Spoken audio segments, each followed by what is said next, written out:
Hey, what's up, everyone? Morey here, and today we're going to be taking a look at the World 60-meter indoor final that happened earlier today. There's a lot of things that were great that happened within the race, things that we could definitely take some information from to apply to our own sprinting, and then there were some things that were not as great and some things that I think we can learn from to make it so we can improve our overall performance. We're going to go ahead and get into both of those, starting off with Jeremiah Azu, who ended up winning the entire indoor final. Did a great job. Somebody that has kind of new, I guess, to the spotlight here. Was not even in the final last year, but then ended up winning it this year. And the big thing that I would say with him, I mean, he ran 6:49, which is a great time overall. Same with Lachlan Kennedy, another really good Australian, kind of new to the scene, but did a great job. Ran a 6:50.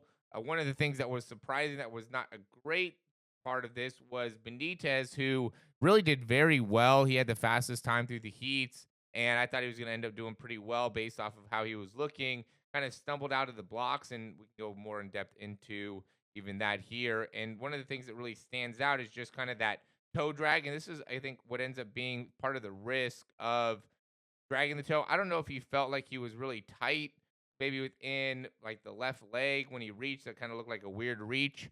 But then as this right foot comes through, this is where it looks like he ended up having some trouble where he kind of dragged the foot, took a bad step, kind of twisted the ankle a little bit right there, kind of pushed off a little bit weird.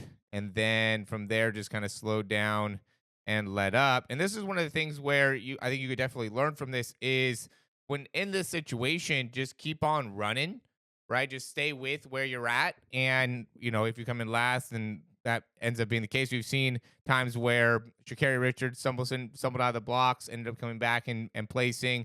Same with Usain Bolt. The issue here is he ended up again taking kind of a weird step. I don't know if something happened to his ankle and maybe that's why he keeps on kind of taking these weird steps, but he ended up just like landing really weird on this step here, not this one, but as he's hitting right here, really. But he gets stuck, and then again, kind of weird position of the ankle, and even more of a weird position right there.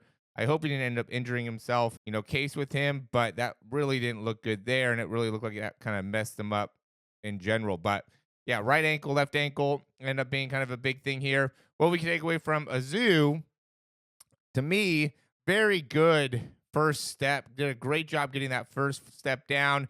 Great with the arms, very strong, very aggressive with the arms. Gets out very well too. Look how quick he gets those first three steps down. Boom, boom, boom, all the way out in front. Very good timing. You can see he's way out in front, or he's kind of even with Ronnie Baker here. We also have Lachlan Kennedy, also did a great job, great reaction.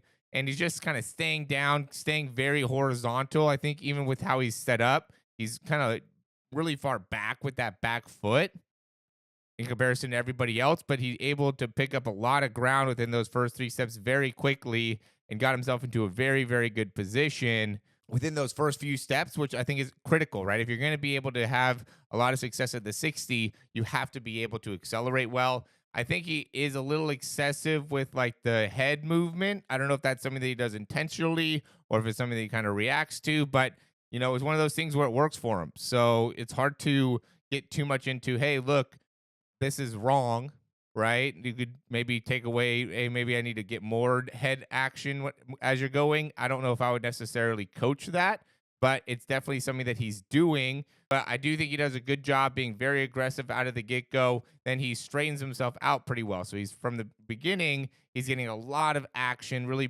getting wide with his hands, moving his head a lot, very wide with how he's striking the ground. And then by the time he gets to his top speed, now he's a lot more straight ahead with each one of his steps. Does a great job of being able to land and very quickly absorb and push right back off. And that's really the big thing that you have to be able to do when it comes to being able to have great speed is have the ability to maintain good foot height as we're going into frontside mechanics. Great job getting the toe up. Look at that dorsiflexion right there. I think that's super important when it comes to being able to strike the ground. And then as he strikes, he's not necessarily on his toes. He's pretty flat footed as he strikes the ground, but then is very quick to get the heel up and push right back off. all things that we talk about are very important when it comes to being able to run fast. Another unfortunate situation here was Ronnie Baker. When you look at him here, it looks like everything looks very normal within his body. And then I think he might have overextended on this step here. It's hard to tell if it ended up being maybe this step, right? Because you can see with his face, everything looks kind of normal, and then you can see he starts to kind of grimace there. Typically, there ends up being a bit of a late response, like it happens maybe on this step or this step, and it takes a second for the brain to be able to kind of understand what's been happening and be able to respond. But might have been that step right there. Again, great job with the extension though. Great dorsiflexion, great foot strike, very strong in his legs, looks very strong overall. It's very unfortunate this happened to Ronnie Baker. I'm definitely a big fan of his. Really like to be able to see him succeed. He's the U.S. champion. And then you could tell just ended up getting something in the hamstring. I don't know if it ended up being a cramp. Hopefully that's all it was. Just kind of tightened up on him. But two kind of injuries within the final. We haven't seen that in a long time, which is kind of frustrating. Looking at Lachlan Kennedy, he's had the best time in the world all season, and he's just been looking very, very good. Does a great job with his acceleration. I think he can get a little bit more controlled as he goes into his top speed. His transition phase isn't great.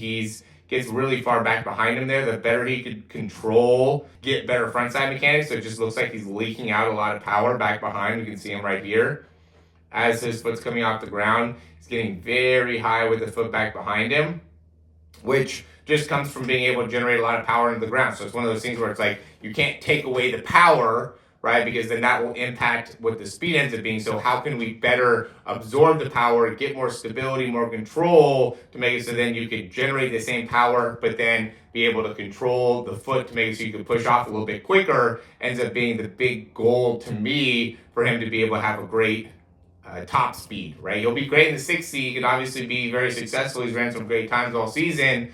But in order for him to be able to translate this into the outdoor and run great hundreds, he's got to be able to better stabilize as that foot striking the ground to make it so that he can effectively push off. A big part of that to me ends up also being as you're striking, allowing that knee to bend to then be able to effectively push off right away. I think that these are all different skills that you could work on to make it so you're able to have some great times and just more effectively transition from your acceleration into your top speed. That's one of the things with the 60 you can get away with just having a high level, really great acceleration, great block start, and have okay top speed and still be able to do really well. When it comes to the 100, you add another 40 meters, and we've seen this with like Christian Coleman.